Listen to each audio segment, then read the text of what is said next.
Eduardo Rubio, diputado electo de Unidad Popular, bienvenido a Primera Vuelta. Bueno, muchas gracias, un gusto estar acá y en contacto con toda la teleaudiencia. ¿Cómo interpretan los resultados de anoche?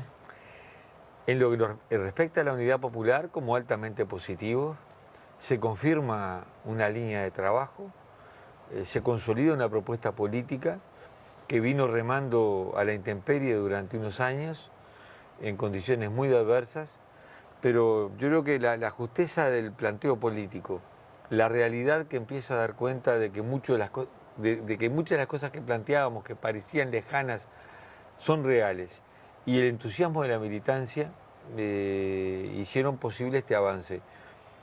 Hay una característica de nuestra campaña que obviamente no va a ser muy destacada, pero que yo la marco porque a mí me impactó, a Gonzalo Abella también, fue la alegría.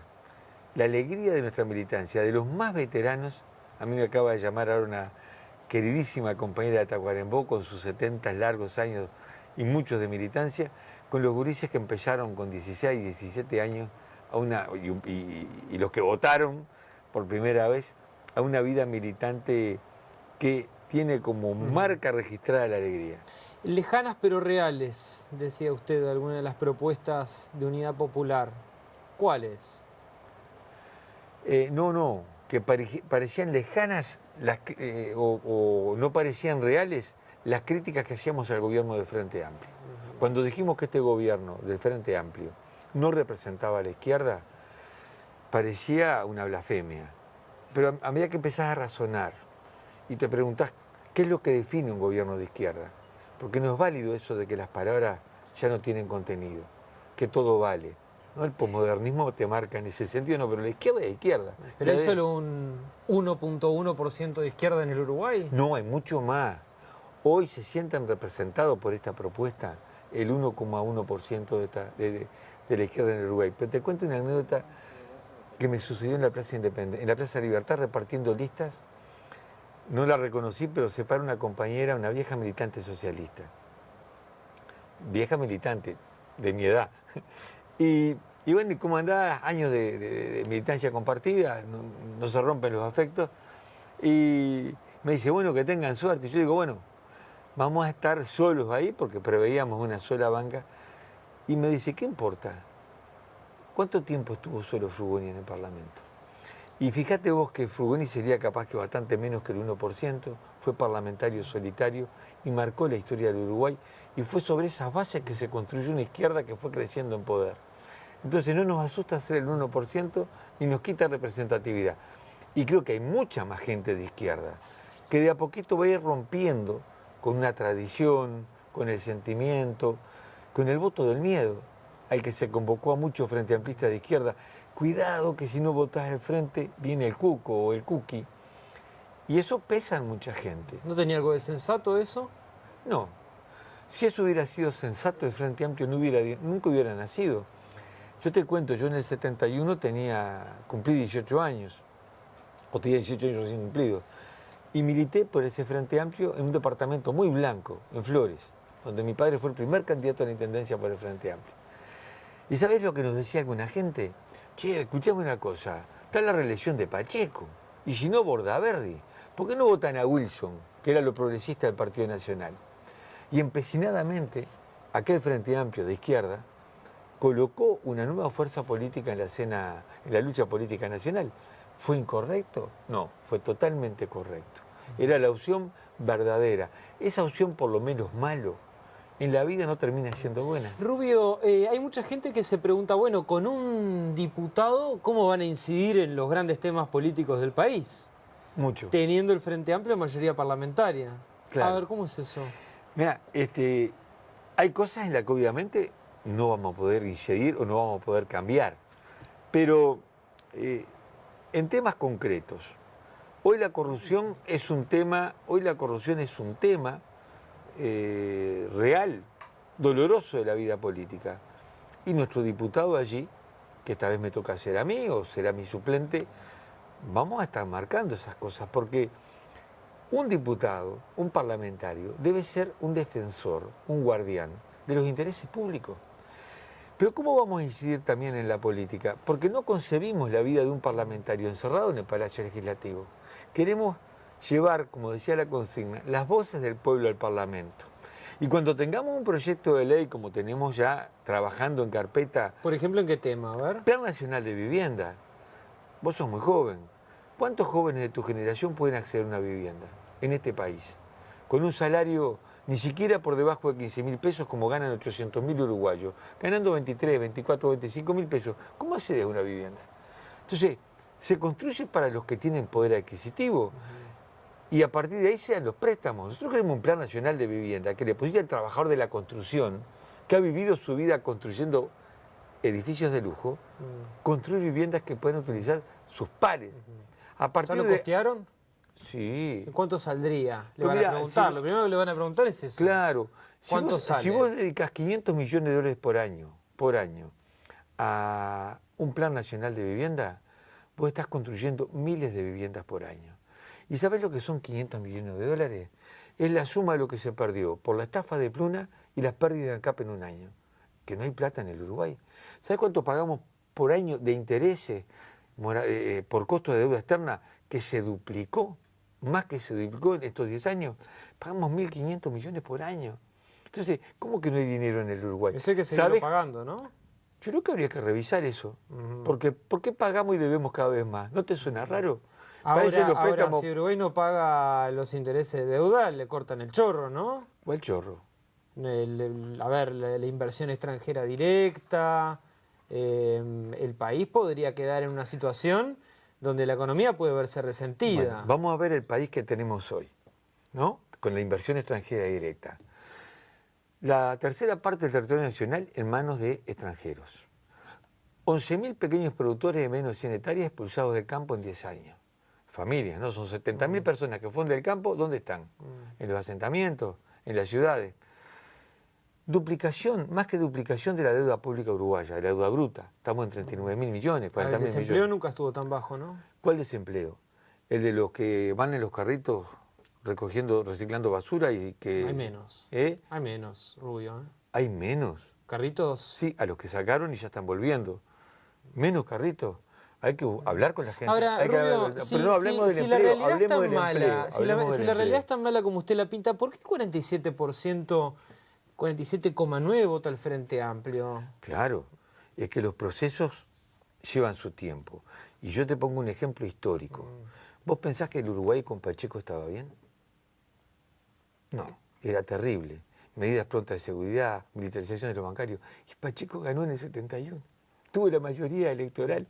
O sea que ¿Es comparable con el Frente Amplio, Pacheco? No, te quiero decir que las mayorías electorales no siempre hablan de lo bien que están los procesos. Elecciones que ganan gobiernos corruptos en el mundo Es entero. la tercera vez, ¿no? Con mayoría parlamentaria. Es la tercera vez, bajando en cantidad de votos, obviamente, eso está demostrado en las gráficas, y yo creo que un agotamiento hasta en la credibilidad de la gente. Todo el Frente Amplio reconoce que ya no tuvo energía ni entusiasmo militante. Yo te hablo del voto de la resignación y del miedo, nunca fue el voto de la izquierda. Y acá hay una realidad muy, muy clara. Nosotros crecimos, crecen partidos pequeños que no llegaron al Parlamento y que se sitúan por el lado de la izquierda o lo contestatario. Hay un importante porcentaje de voto anulado, voto en blanco. Y cae el Partido Colorado. Yo diría, ese porcentaje alto de votación del Frente, ¿no vendrá de votantes del Partido Colorado que poco tienen que ver con la izquierda? Entonces, hay que analizar los hechos electorales. Pues es una de las posibilidades. ¿Verdad? Entonces, yo digo, ¿vota toda la izquierda del Frente Amplio? No, hay un sector de izquierda que sí lo sigue votando. Y creo que hay una frontera de votantes del Frente que dieron como un último crédito a un candidato a la presidencia que ya en la interna marcó el alto rechazo interno que tenía y de consolidar su política absolutamente conservadora en temas sociales, en temas económicos. El gran amigo de Bush va a terminar de desilusionar a mucha gente y va a ser el momento de crecimiento de la Unidad Popular. Si ustedes responden a las iniciativas del Frente Amplio con una cerrada oposición, supongamos ese escenario, que se opongan, digamos, sistemáticamente a propuestas del Frente Amplio, ¿no temen que se los vea digamos, desde potenciales nuevos votantes que ustedes pueden tener en la cantera del Frente Amplio, como con poca cintura política? No, pero yo no dije acá que nos fuéramos a oponer sistemáticamente a todo. Eso ¿Y en fue qué podrían acordar? de repente un prejuicio que surge de una posición política firme. Por ejemplo, cuando el Frente Amplio estemos discutiendo el presupuesto y venga y nos diga, bueno, vamos a darle el 6% del PBI para la educación. A la educación. No me pongas las Ceibalitas, no me pongas la escuela militar, ni la escuela policial, para la educación pública. 6% como piso. ¿Y cómo vamos a estar en contra? Impuesto a primaria para los grandes... Pero por supuesto, ¿cuál va a ser el problema? Pero vamos a complementar la política tributaria. Yo no quiero que el 85% de lo que se recauda por impuestos en el Uruguay salga de los asalariados, de los profesionales y de los jubilados.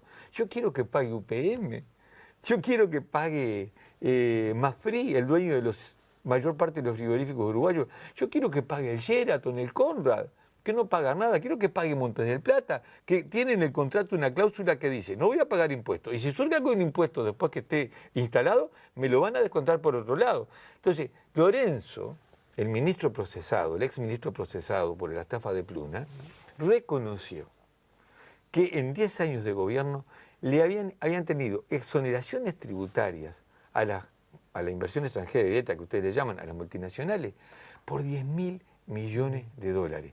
10.000 millones de dólares dejaron de pagar. Entonces uno se pregunta, ¿cuál es el negocio del Uruguay con estos muchachos? Mirá a Tiri, que iba a venir, que iba a aportar durante 20 años. El gobierno suele explicar, por ejemplo, que cuando asumió en el 2004 se necesitaban fuentes de trabajo. Sí. Y que ahora las restricciones van a ser otras en la medida de que ya han pasado unos cuantos años. Mirá, o sea que en parte atiende, digamos, ese reclamo. En Maldonado, ¿las condiciones van a ser otras de los contratos? Ellos dicen que bueno que claro. es hora de ponerles algunos otros... Hasta ahora no lo he visto. Más, el presidente Mujica viajó a Finlandia a tratar de convencer a UPM de poner otra planta de celulosa con todas las mismas regalías. Los finlandeses no quisieron porque parece que no alcanza la madera o que el mercado no estará muy accesible, no sé.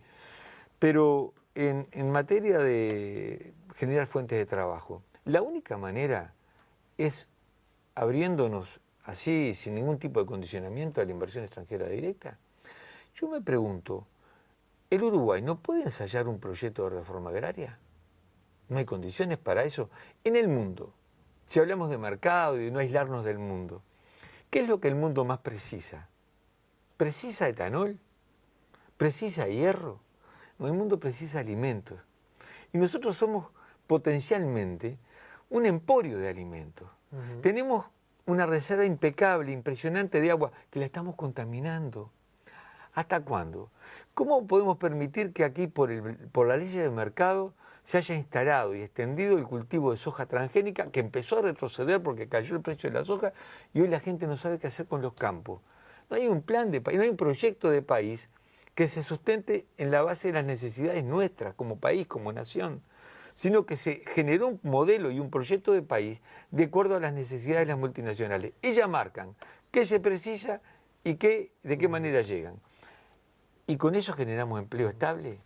¿Con eso generamos perspectivas? No. Con eso no hemos generado una perspectiva de futuro para este país. Rubio, según los resultados que ya ha brindado la Corte Electoral, el Partido Ecologista Radical Intransigente quedó a las puertas de obtener un diputado, y si eso se hubiese sumado al Partido de los Trabajadores, que también tuvo una relativamente buena votación para lo que han sido sus índices, todo indicaría que si toda esta galaxia de partidos de izquierda se hubiese unido, podrían haber obtenido otra banca. Sin duda. ¿Qué pasó? ¿Hubo ahí mezquindades? ¿Por qué no se pusieron de acuerdo para aumentar esa representación? Yo no voy a catalogar de mezquindad ninguna actitud política de otro sector que entendió que no quería estar más en el mismo camino que estábamos nosotros, como fue el caso del Peri. Lícitamente tomó un camino propio, marcó diferencias. Yo creo que ahí se notan diferencias, o sea, nosotros tenemos un planteo claramente ecologista, de defensa del medio ambiente, de los recursos naturales, en el marco de un proyecto político más global. Yo decía hoy en otro medio de prensa, en Radio Uruguay más precisamente, no se puede concebir un proceso de izquierda que no incorpore la defensa, yo diría, intransigente de los recursos naturales y del medio ambiente.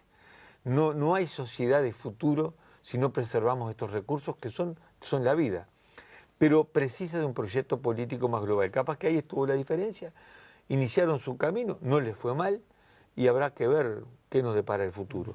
Con los compañeros del Partido de los Trabajadores, en realidad hubo un intento de acercamiento cuando faltaba una semana para el cierre de inscripción de listas para las internas, porque después que pasaste a la interna no hay chance de hacer un acuerdo político, y no dio el tiempo para procesar ese acuerdo, y yo creo que fue una pena, pero tampoco está cerrado nada para el futuro. Él vino acá, Fernández, y dijo que faltó voluntad de Unidad Popular. Bueno, puede interpretar eso, y yo podría decir, bueno, faltó voluntad del PT de haber hecho esa propuesta con tiempo. Creo que adjudicarnos falta de voluntad, yo diría que los procesos políticos de unidad, y la izquierda en Uruguay tiene una larga historia en eso, ni se decretan ni se pueden obligar, se construyen. Van decantando. Se construyen. Rubio, ¿tiene decidido llevar adelante algún tipo de conversación con el Frente Amplio y la Unidad Popular de cara a lo que se viene, que es el balotaje? No. ¿Por qué? Y porque no tiene sentido. Nosotros nos fuimos del Frente Amplio. Y nos fuimos del Frente Amplio responsablemente. No nos fuimos porque tuviéramos un matiz, porque no nos gustaba que el ministro de Relaciones Exteriores fuera Gargano. No, nos fuimos por eso. Nos fuimos porque entendimos que el Frente Amplio había abandonado el proyecto histórico de la izquierda, cosa que demostró la historia, y no sentíamos que fuera noble, que fuera lícito, quedarnos ocupando un espacio político, hasta con responsabilidades políticas en algún lugar, en un proyecto que no compartíamos. Ahora, con ese razonamiento no hablarían más con el Frente Amplio para ningún tema. No, usted me está hablando si va a hablar para el balotaje. Eso implica un compromiso político de votar a alguien. Y nosotros no podemos votar a alguien con el que discrepamos profundamente. Te votar en blanco. Anulado. Y de cara a lo que se viene después del balotaje, ¿ahí sí podrían hablar? Pero estando en el Parlamento vamos a hablar todos los días con todos los partidos. Yo al entrar acá conocí al diputado Sánchez, lo saludamos, conocí al diputado Amado, personalmente, no tenía contacto personal con los diputados por no estar en el Parlamento. Estando en el Parlamento, alguien trae un proyecto de ley, te lo presenta a conversar, eso es parte de la vida política. Ahora, lo otro son acuerdos políticos. Entonces, para que haya acuerdos políticos tiene que haber coincidencia. Y ahí vuelvo a lo del principio. Si un día, si el Frente Amplio gana la elección, o la calle Pou gana la elección en segunda vuelta, y traen un proyecto acerca de un tema en el que haya recogidas partes sustanciales de nuestra propuesta, no digo ni siquiera todas, en el tema de la tierra. Pongo un ejemplo, si se promueve una ley, en serio, para prohibir la venta de tierras a extranjeros, y esto no es radical, esto lo planteaba Carlos Julio Pereira desde el 70 en adelante, nunca se pudo aprobar. El otro día ¿Eso lo votarían? Si fuera en serio, no como lo que pasó el otro día, que presentaron un proyecto de ley, que el título era para prohibir la venta de tierra a empresas que tengan como dueños estados extranjeros, ¿no? Y ese fue el título con que se publicitó y se votó por unanimidad en el Senado. ¿Y sabe lo que era esa ley? Esa ley decía, se prohíbe la venta de tierra a empresas que tengan como parte de la sociedad a estados extranjeros, a excepción de los casos que por iniciativa del Poder Ejecutivo el Parlamento lo autorice. ¿Sabe qué pasa? Que UPM y Montes del Plata ya son esa realidad. Entonces, esa es una ley de chiste, no es seria. Ya nació con su negación dentro. Si me proponen, vamos a prohibir en serio y vamos a recuperar tierra, cuenten con el voto de la Unidad Popular. Eduardo Rubio, diputado electo de Unidad Popular, éxito y gracias por venir a Primera Vuelta. Muchísimas gracias por el espacio, ojalá que no sea la última vez y estamos siempre dispuestos a atender la solicitud de ustedes. Quedan 5 años, nos vamos a estar viendo. Bueno, gracias. Gracias por venir.